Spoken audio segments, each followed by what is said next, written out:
Hello friends, welcome to அக்கம் பக்கம் சமையல். இன்றைக்கி நம்ம என்ன பார்க்க போகிறோம்னா ஆலு சப்பாத்தி எப்படி பண்ணலான்னு பார்க்கலாம். அதுக்கு எப்பவும் போல் கோதுமை மாவு நம்ம சப்பாத்திக்கு பிணையிற மாதிரி பிசைஞ்சு ஒரு 15 நிமிஷம் ஊற வச்சுருக்கேன். அடுத்து பார்த்திங்கன்னா ஒரு 5 உருளைக்கிழங்கு வேக வச்சுருக்கேன்.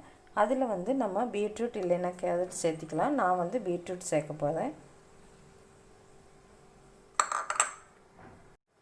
இப்போ இது கூட பார்த்திங்கன்னா ஒரு அரை ஸ்பூன் கரம் மசாலா சேர்த்திக்கலாம்.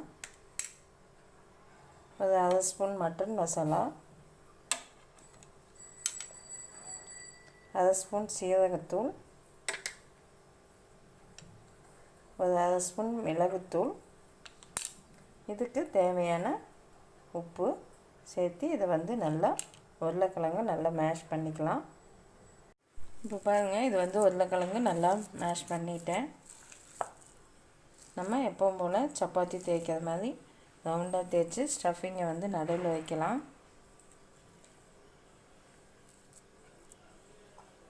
இதை இப்படி ஃபுல்லாக க்ளோஸ் பண்ணிவிட்டு நம்ம மறுபடியும் தேய்க்க போகிறோம். பாருங்கள், ட்ரை மாவு நல்லா கொஞ்சம் தாராளமாக போட்டுக்குங்க, அப்போ தான் அடியில் ஒட்டாது.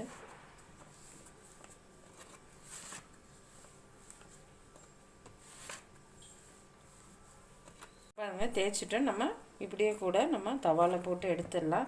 இல்லை குழந்தைங்களுக்கெல்லாம் பிடிச்ச மாதிரி டிஃப்ரெண்ட்டாக செய்யணுன்னா இது மாதிரி ஒரு மூடி எடுத்துக்கோங்க. நான் புட்டுக்குழாய் மூடி எடுத்துருக்கேன். அதில் நம்ம சின்ன சின்னதாக குட்டி குட்டியாக ரவுண்ட் பண்ணி இதை போட்டு எடுக்கலாம். இப்போ குழந்தைங்க நல்லா ஜாலியாக சாப்பிடுவாங்க விரும்பி. அதுக்கு வேண்டி நான் இப்படி செய்யறேன். இப்போ பாருங்கள், இதை நம்ம தோசைக்கல்லில் போட்டு அப்படியே சுட்டு எடுத்துட வேண்டியதான், அவ்வளோதான். இப்போ பாருங்கள், இது மாதிரி சப்பாத்தி மாதிரி இப்படி சுட்டு எடுத்துக்கலாம்.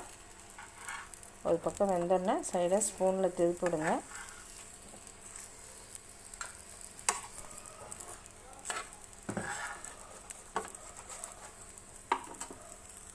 இப்போ பாருங்கள், நம்ம சுவையான ஆலு பீட்ரூட் சப்பாத்தி ரொம்ப டேஸ்ட்டாக ரெடி ஆகிடுச்சு. எவ்வளோ சாஃப்டாக இருக்குது பாருங்கள்.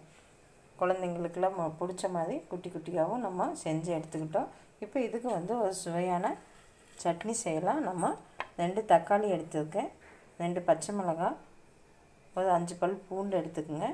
இதுக்கு தேவையான உப்பு சேர்த்து நம்ம மிக்சியில் இதை அடிச்சுட்டு வந்துடலாம்.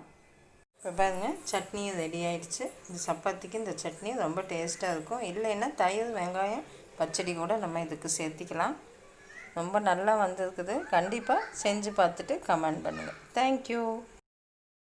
இந்த வீடியோ பிடிச்சிருந்தா அக்கம் பக்கம் சேனலுக்கு சப்ஸ்கிரைப் பண்ணுங்கள். ஆரோக்கிய உணவு வாழ்க்கைக்கு நிறைவு. தேங்க்யூ.